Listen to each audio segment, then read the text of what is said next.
What's going on, guys? It's Chandler here at the channel. Come back to you again with another video. Today we're going to be doing another optics comparison, this time holographic sight versus red dot sights. Let's check them out.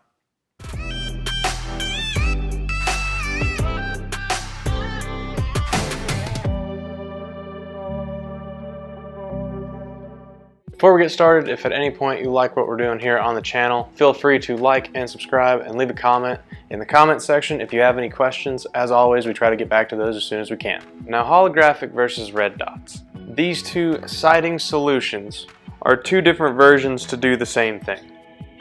You've got a light or laser projecting onto a glass so that instead of having to focus on iron sights over a target, you can use something much simpler, such as a dot, to place over a target and make it much easier to sight with.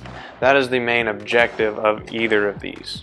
Now, the big difference that comes into play on a holographic or a red dot is the technology behind it. And this is going to get a little complicated. So we'll try to make it as simple as possible. A red dot is simply an LED light that projects a dot onto the glass and reflects it back at your eye that you then put over your target. Very simple, very easy, and of course very useful. The red dot is the simpler between the two. A holographic uses a series of small lasers from a laser diode. Those lasers are emitted and reflected, and that reticle, instead of being projected on the front glass which your eye sees, it's actually being projected onto your target. It's odd. So now that you've got a little bit of a background of how a red dot versus a holographic works, now we're going to go through the overall features of each and do some advantages and disadvantages of both sides.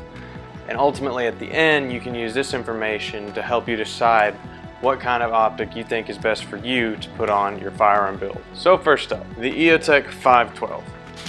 Of course, we're clear. Few quick features of the EOTech before we get into some pros and cons of the sighting system. AA batteries, number one. Number two, it is of course the holographic image projection. 3, rail attachment up top, just attached by simple Allen key on a 1913 Picatinny rail. Obviously, you've got some easy to adjust elevation and windage on the side, and a massive viewing window. So the pros of an EOTech or similar holographic option. Number one, technology. With the fancy diagram that shows how an EOTech actually works and those various mirrors and reflectors that are directing the laser reticle to make it so where it is a holographic projection onto your target, allows focus on both the target and the reticle at the same time, because the reticle appears as it's in the same optical plane as your target, and wherever in the viewing window you see that reticle is where the bullet is going to go. This allows for a huge advantage. On a holographic sight, there is virtually zero parallax effect. Now, the parallax effect is sort of a complicated definition, but to make it simple, essentially parallax occurs whenever what you're seeing that is projected over something isn't actually lined up with it. So this is where holographic sights are hugely advantageous. Holographic sights, where they project the reticle over the target in the same optical plane, eliminates parallax. So no matter where that reticle is in the viewing window, it will always go to where you're zero. Whereas a red dot, where it only has one LED that projects onto one glass plane and projects back to your eye, it is a lot more prone to suffering from parallax effect.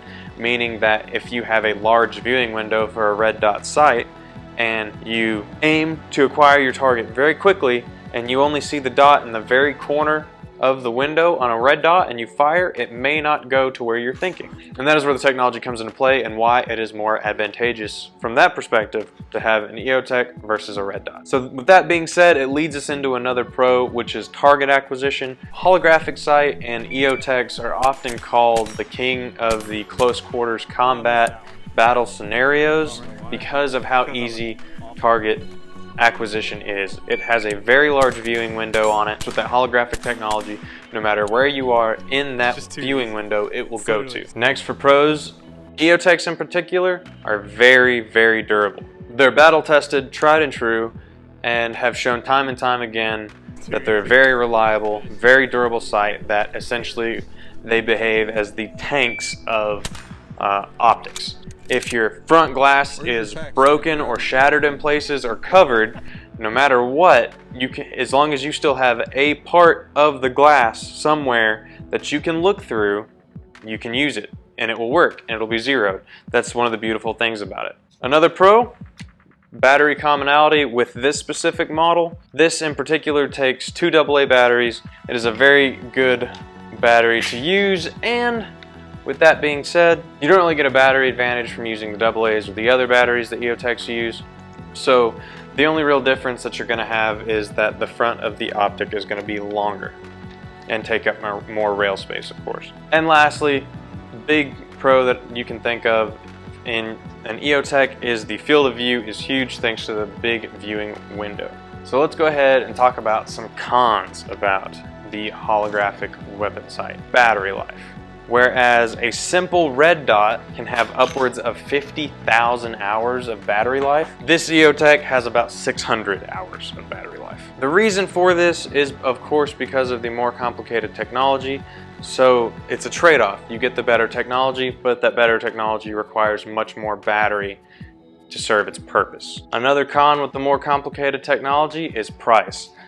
They are more complicated to make and more complicated to manufacture, so of course they're going to be more expensive. This EOTech 512, depending on where you find it and what sales you can find it on, sometimes you can find it south of $400 and sometimes it's just south of $500 depending on if you find it on a sale. So even at its lowest sale, the EOTech is still over 3 times more expensive than the SIG Romeo 5. Another con, this one doesn't really matter much to me. However, EOTechs, where they are bigger and bulkier, they do usually weigh more, as it takes more tech and a bigger housing to accommodate for the technology.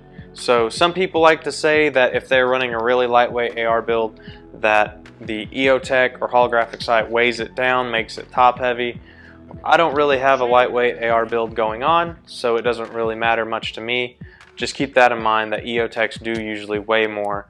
Another con of the holographic sighting system is just probably, in my opinion, and probably everybody else here at Range Day, is there is no shake, awake, or motion activated system incorporated in EOTechs or any other holographic sight at this time that I know of. You always have to turn on your EOTech. Usually they leave them programmed to have an auto off if they're not moving, so it seems like the technology is there and it should be able to have a motion activated system, but currently there's not.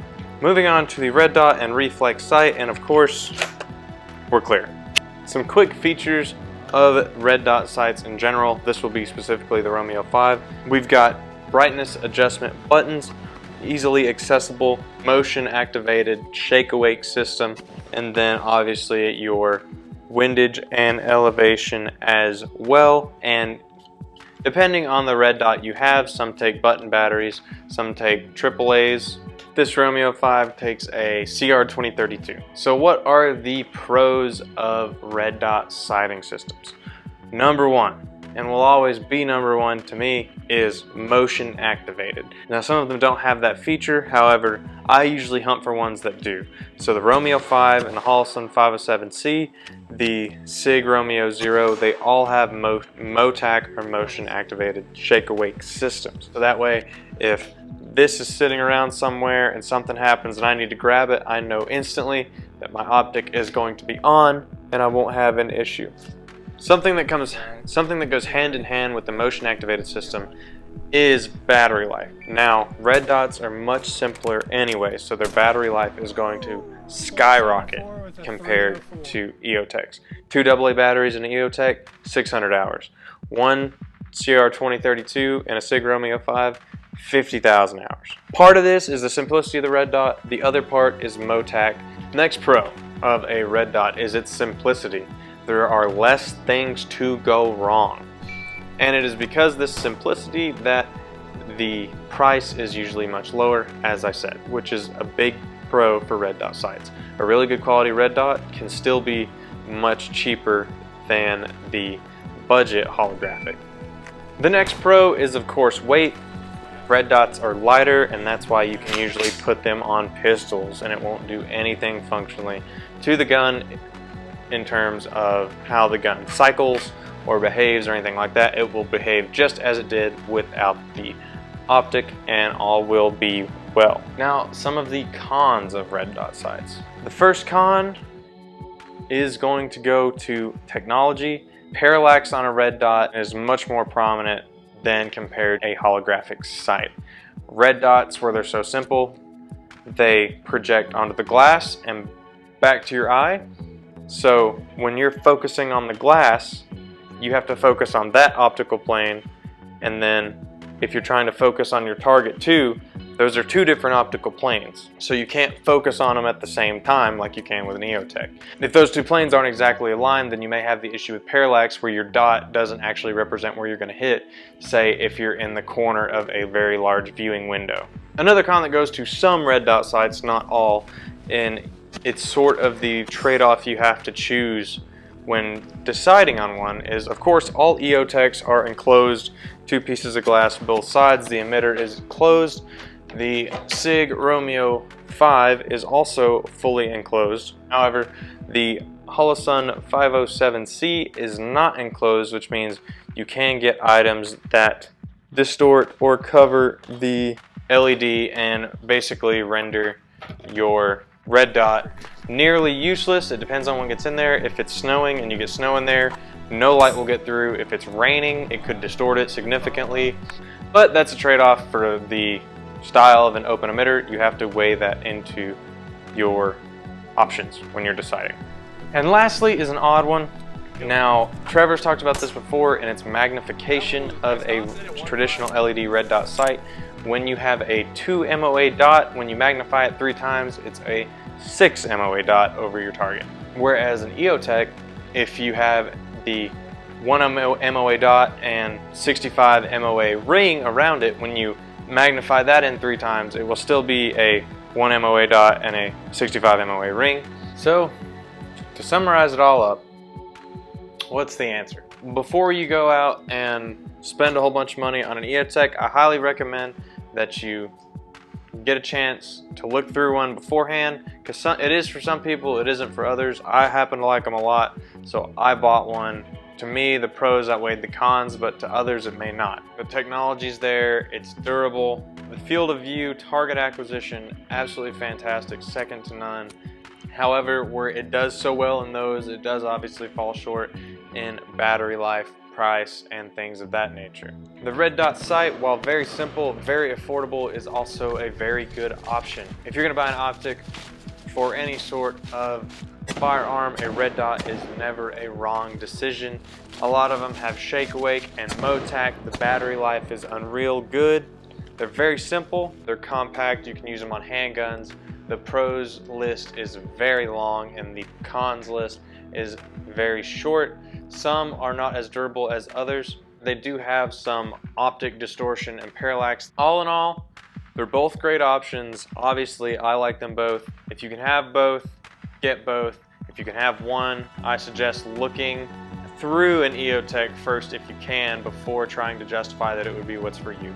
It's not for everybody. And that's about gonna do it for this video, guys. Let us know if you like videos like this and optic comparisons down in the comments below.